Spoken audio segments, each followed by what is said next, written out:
All right, A-Push scholars, Mr. Beamer, I am back with a video. Took some time off, had some technical difficulties, but I am back. And we are almost there. We are on chapter 38, 6 more chapters. This music is from Band of Brothers. Maybe you've seen it, your parents may have seen it. This is one of the greatest works of World War II ever produced by film. Okay, and so it came out in the early 2000 time period, and this music fires me up. It's inspirational, and I cannot tell you how special World War II is. I cannot tell you all the amazing, terrible, sad stories of World War II. My job is to prepare you for the A-Push exam, and that's my job, but this is why we love history. This gives us the reason, the stories of history, and why we care so much about it. Okay, and so we're going to talk about World War II today. And here are some of the key topics we're going to focus on, but one of the biggest things is FDR, and I love him. You know I love him. However, his worst decision as president, we'll talk about that, has to do with the Japanese internment camps, some other major World War II events. Fire up.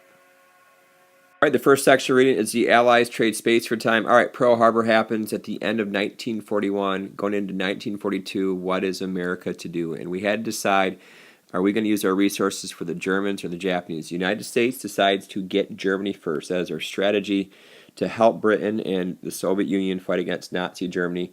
Once we defeated them, then we could focus all our resources and team up against Japan. Unfortunately, America was definitely at a disadvantage in terms of time. We had to win the war relatively soon because we were very afraid the Nazi scientists were able to develop unbelievable or unbeatable weapons, especially the atomic bomb. And we were so fortunate in America and the world that the United States did develop the atomic bomb before the Nazis, because if the Nazis were able to have the atomic bomb, it's just a terrible thing to think about. All right, and so in this war, expense had no limitation. The United States went deep into debt, amazingly deep into debt, to develop the resources and weapons to win the war. Incidentally, we'll get to this later, but this does end the Great Depression in America. Okay, the shock of war. The attack on Pearl Harbor definitely unifies America more than any other war.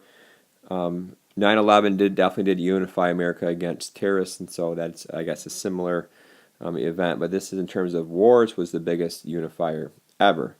Some sadness, though, in America. 110,000 Japanese Americans, and so the key word is they are Americans. They were sent to internment camps. Basically, an internment camp is like a concentration camp.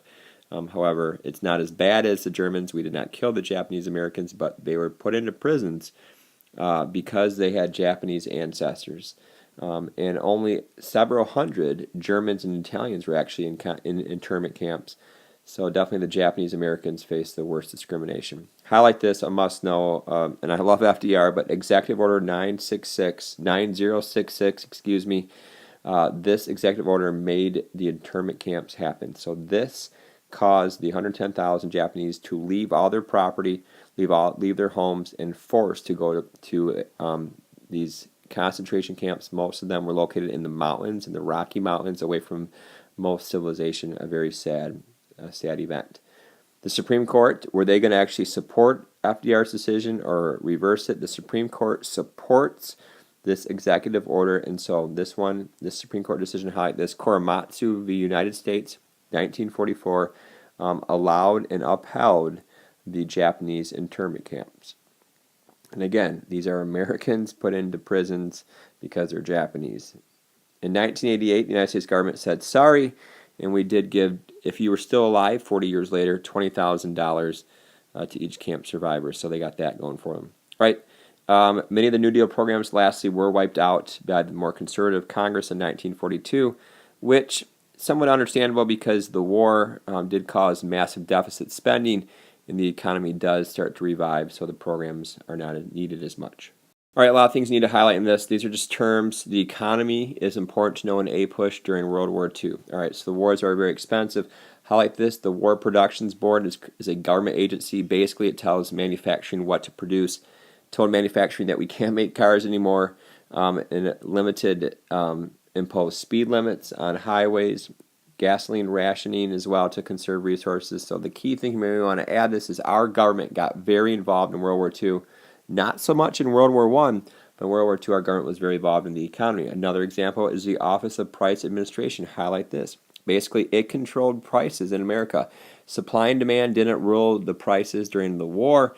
It was this government agency tried to control prices because inflation was an issue. Highlight this. Inflation was a problem even when the war begins.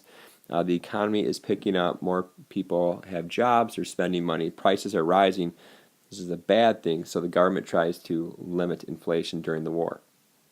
Another government agency, the War Labor Board, was in charge of keeping wage increases down for workers, unions and factory workers. So their job was to really help out with unions and limit the pay that workers were getting, because if they got paid more, inflation is going to increase.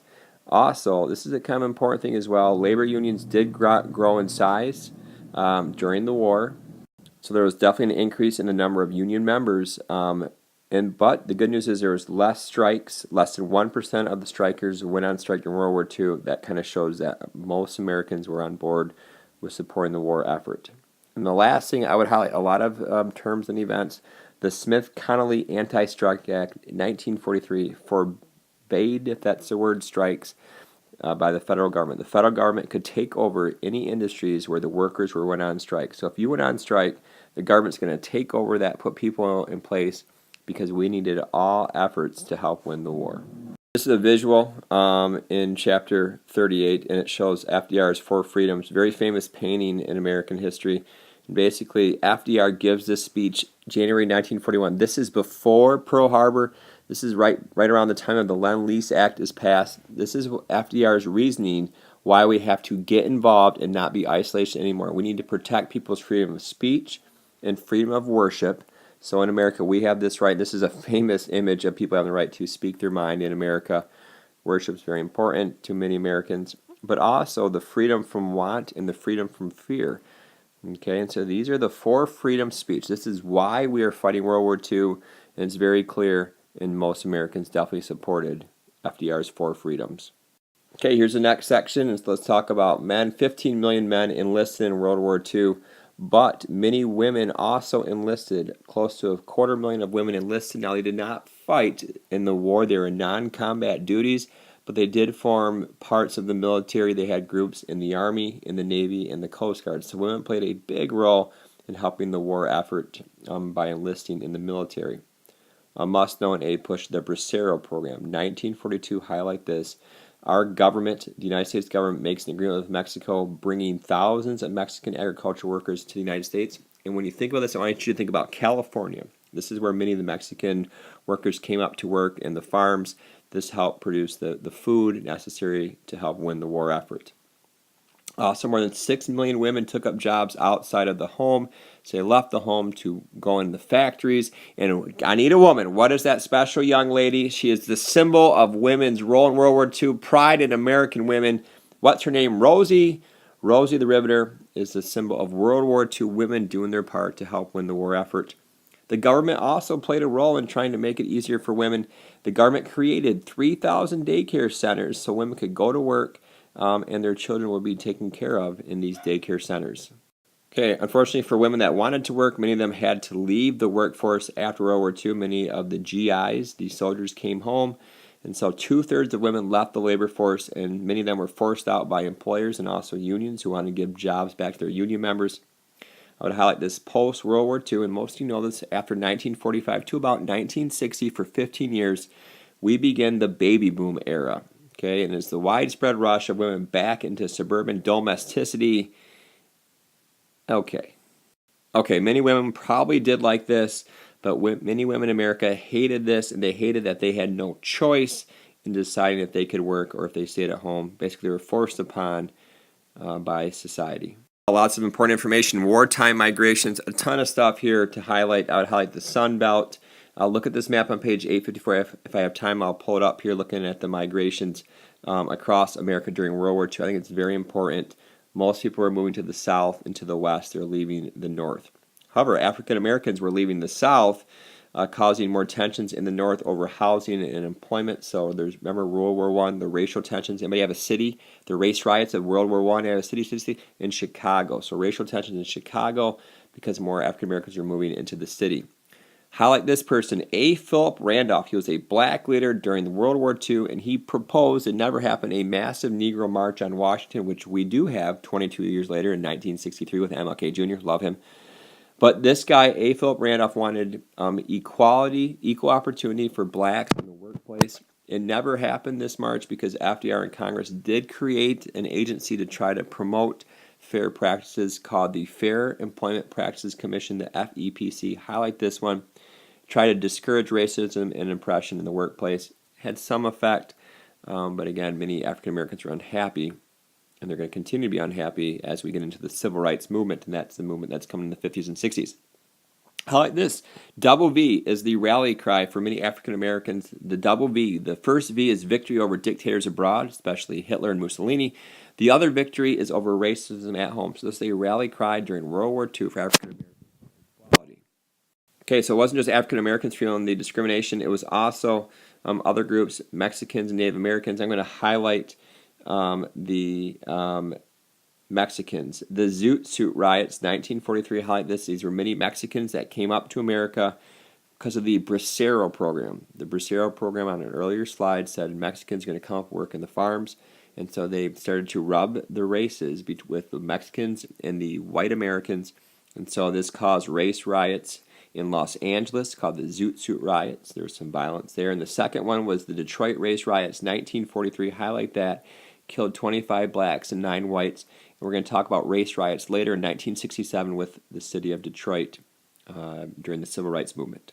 This slide should not be as long. It's holding the home front. By the end of World War II, we highlight this, the only country to emerge stronger than before the war. Our economy was booming at the end of World War II. Best example or evidence is the GNP is more than doubling during the war. So the economy is booming, and this is the official sign of the end of the Great Depression. World War II causes the economy to boom.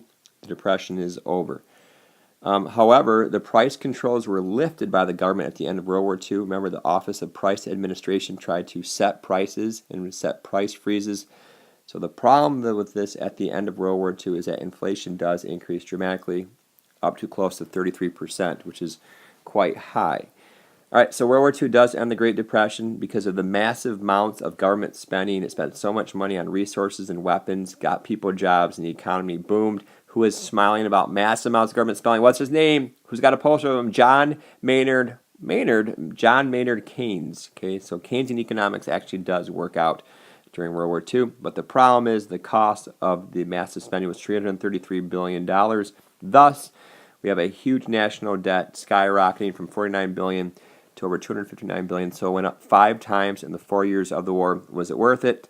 Was it worth it? Yes, it was. The United States helped save the world from fascist rule of the Nazis and the Japanese, despite the massive national debt increase. Let's get into the specifics of the war. So we just talked about, in America, the economy. So we're talking about the Japanese. The war was fought in 2 main places, the Pacific Theater and the European Theater. We'll get to the European Theater in the next video. Let's talk about fighting against in the Pacific against the Japanese. So after Pearl Harbor, the Japanese conquered Guam, the Philippines, much of China. I'll give you a map here in a little bit, but they controlled most of the Pacific region, Southeast Asia. Famous quote here by General Douglas MacArthur. He was an American general that was in charge of the Philippines. Again, this was part of our country. It was a territory in the 40s. He told the Filipino people, "I'll be back." In 1942, as the Japanese were taking over the country, MacArthur was forced to flee to Australia. 2 years later, he was back, and he was able to drive the Japanese out of the Philippines. Sad event in World War II, and there's so much sadness, but the 85-mile Bataan Death March, when the Japanese took over the Philippines, they marched Americans and Filipinos to prisoner of war camps along this 85-mile stretch. Many of the Americans and Filipinos died along the way.